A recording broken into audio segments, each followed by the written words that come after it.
Bismillahirrahmanirrahim. Assalamualaikum warahmatullahi wabarakatuh. Alhamdulillahirabbil alamin. Walladzi arsala rasulahu bil huda wa dinil haqq liyudhhirahu 'ala dini kulli. Wa kafa billahi syahida wa asyhadu an la ilaha illallah wahdahu la syarikalah. Wa asyhadu anna Muhammadan abduhu wa rasuluh. Allahumma shalli ala Muhammad wa ala alihi wa ashabihi faman tabi'ahum bi ihsanin ila yaumiddin. Ya ayyuhalladzina amanu taqullaha haqqa tuqatih wa la tamutunna illa wa antum muslimun wa ba'du. Fa inna asdaqal hadisi kitabullah khairal hadiyi hadi Muhammadin sallallahu alaihi wasallam, syarrul umuri muhdatsatuha fa inna kulla muhdatsatin bid'ah wa kulla bid'atin dhalalah wa kulla dhalalatin finnar. Ayo ikhwah akraman subhanahu wa ta'ala, insyaallah kita masuk hadis yang ke-195 dari 1000 hadis hafalan. Temanya tentang hikmah puasa. An Abi Hurairah Abdurrahman bin Sakhar ad-Dawsi radhiyallahu anhu annahu qala Rasulullah sallallahu alaihi wasallam, man lam yada, barang siapa yang tidak meninggalkan qaula zur, ucapan bohong, wal amal bih, dan perbuatan kedustaan,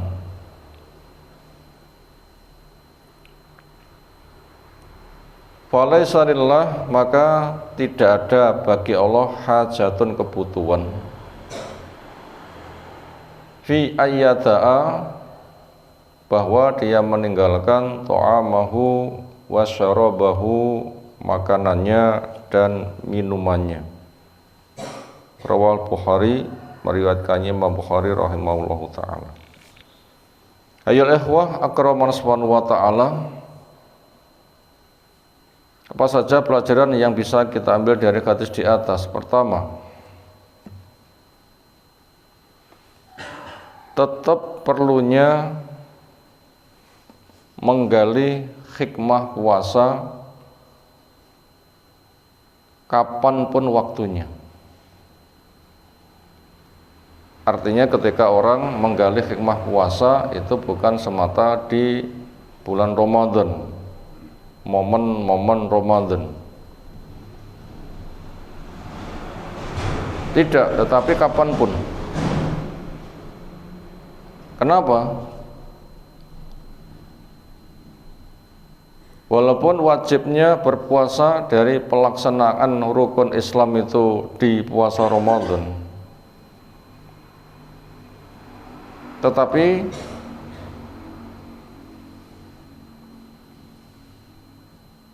dampak luas dari pelaksanaan puasa akan membimbing kepada manusia untuk berpuasa sewaktu-waktu.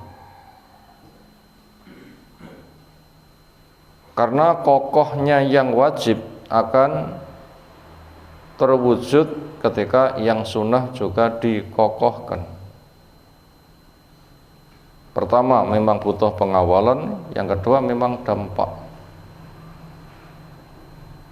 Di balik itu memang amal yang disuka oleh Allah itu dikerjakan dengan ajak.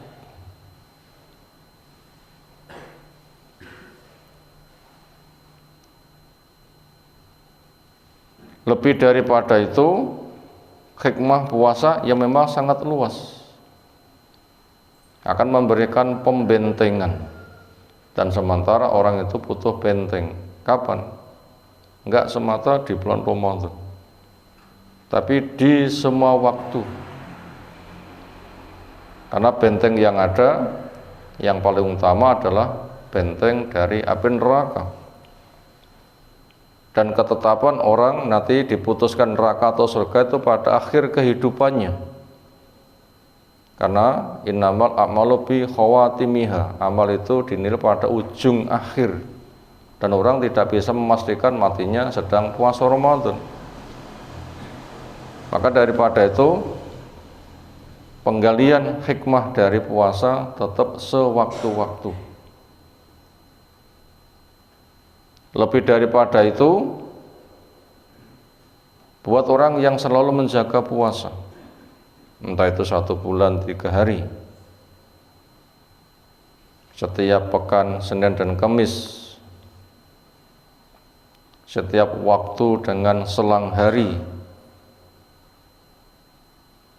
yang dengannya dia bisa terbentengi dalam lingkup yang sangat terbatas, sehingga andaikan di sana ada bahaya-bahaya akan selalu aman.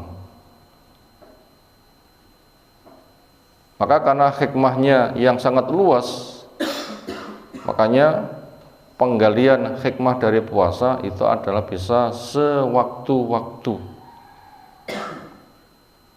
Sehingga dengan demikian, bila puasa wajibnya kurang sempurna akan sempurna.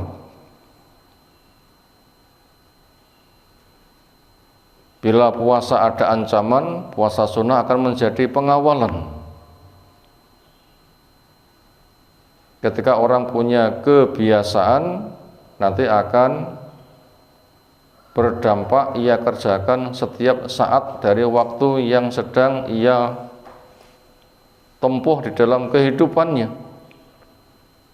Maka selalu relevan pembahasan hikmah dari puasa itu adalah setiap saat.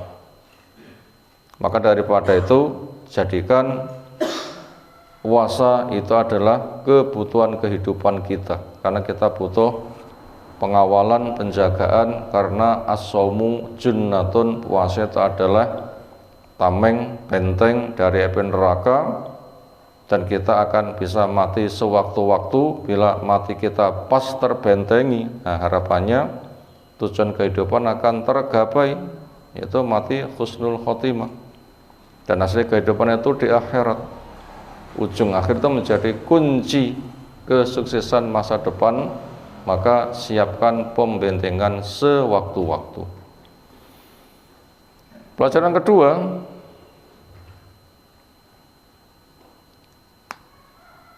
ketika orang berpuasa bukan semata puasa, sing penting gak mangan, sing penting gak minum, atau pembatal puasa yang lain. Gak cukup. Kenapa? Karena hikmah puasa bukan semata hanya urusan makan minum, tapi hikmah puasa itulah hikmah Islam yang kita dapat pesan dari Allah Subhanahu wa taala, wala tamutunna illa wa antum muslimun, jangan sampai kamu mati kecuali kamu sebagai muslim. Berarti kalau gitu fungsi puasa itu ada fungsi menjaga atribut, menjaga identitas, menjaga profil sehingga berharga di sisi Allah Subhanahu wa taala. Maka bukan semata dengan puasa dia tidak makan, tidak minum, yang bisa dirasakan dampak sesaat sehat diantaranya. Kalau cuma semata puasa itu berdampak tidak makan, tidak minum untuk mendapatkan sehat diantaranya, ini orang kafir juga punya kebutuhan berpuasa. Makanya tidak aneh orang kafir pun juga semisal Sabtu Ahad mereka juga berpuasa. Pertama hari libur, yang kedua mengerti fadilah dari berpuasa. Ujung-ujungnya yang mereka cari itu adalah untuk dunianya, bukan puasa memiliki fungsi global sebagai profil muslim yang akan terbentengi. Kalau begitu, kita masuk pada pelajaran yang ketiga, apa saja di antara hikmah puasa. Maka pensyarah menjelaskan min hikamis siyam wal maqasid al-udhma. Minha tahqiqut taqwa wa kasrus syahawat.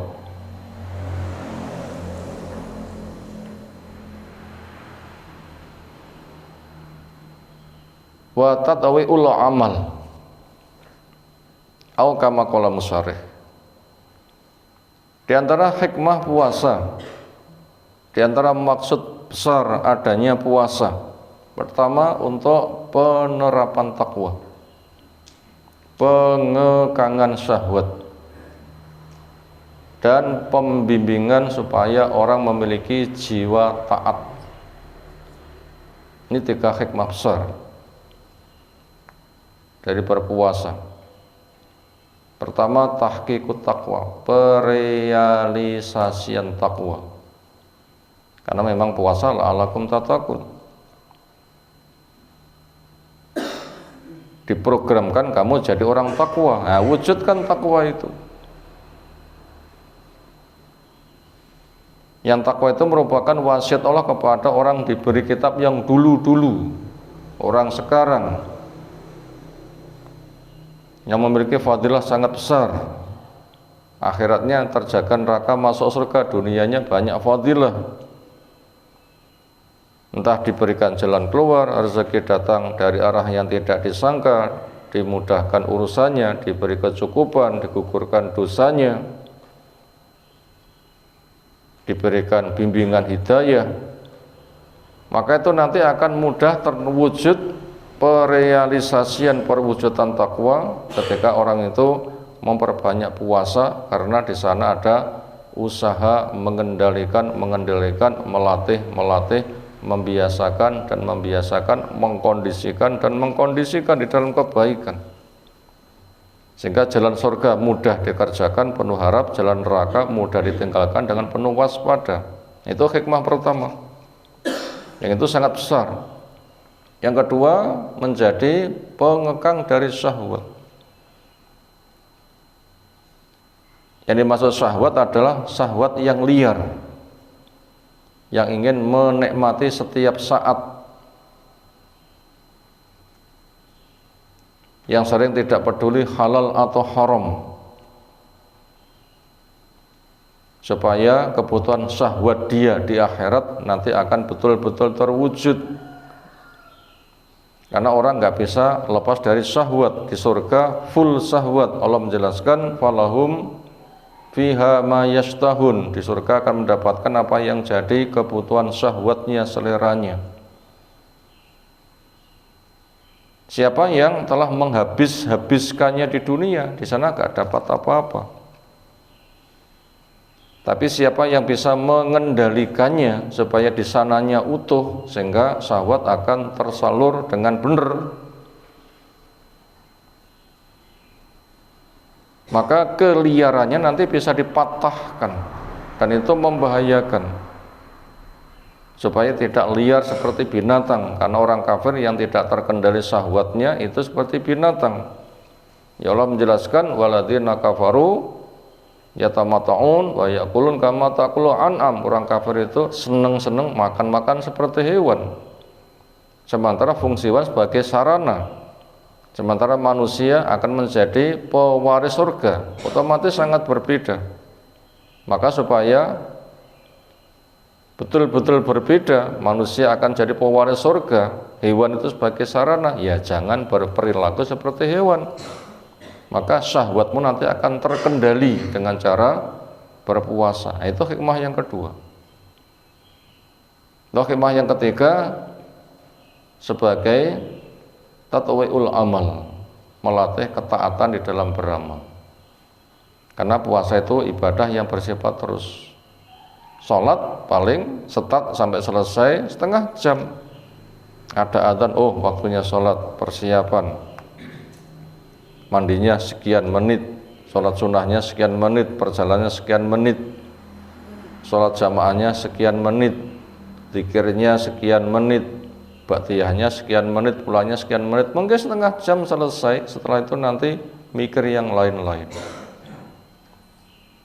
Zakat setahun sekali, haji seumur sekali. Tapi kalau puasa rentang panjang sejak terbit fajar sampai matahari tenggelam. Malam hari banyak istirahat, siang yang sibuk terkendali. Maka dengan begitu manusia akan dilatih taat setiap saat. Ya luar biasa kalau itu fungsi puasa. Apalagi orang betul-betul selalu teringat akan makna puasa, yaitu imsak, ngempet, menahan, mengendalikan, ngerim. Sehingga dari dorongan yang membahayakan dirim, nah dia akan menyibukkan dengan ketaatan. Makanya puasa di antara hikmahnya adalah tatwi'ul amal, membuat orang itu selalu terlatih taat di dalam amal kebaikan.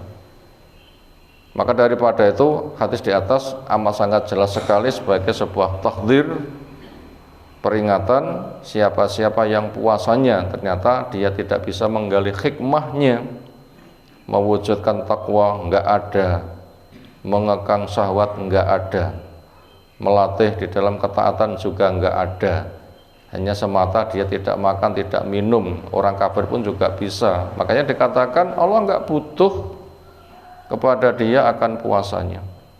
Nah, maka dengan demikian keberadaan puasa itu adalah amat sangat besar. Demikian beberapa pelajaran yang telah kita sampaikan. Subhanakallahumma bihamdika asyhadu an la ilaha illa anta astaghfiruka wa atubu ilaik. Assalamualaikum warahmatullahi wabarakatuh.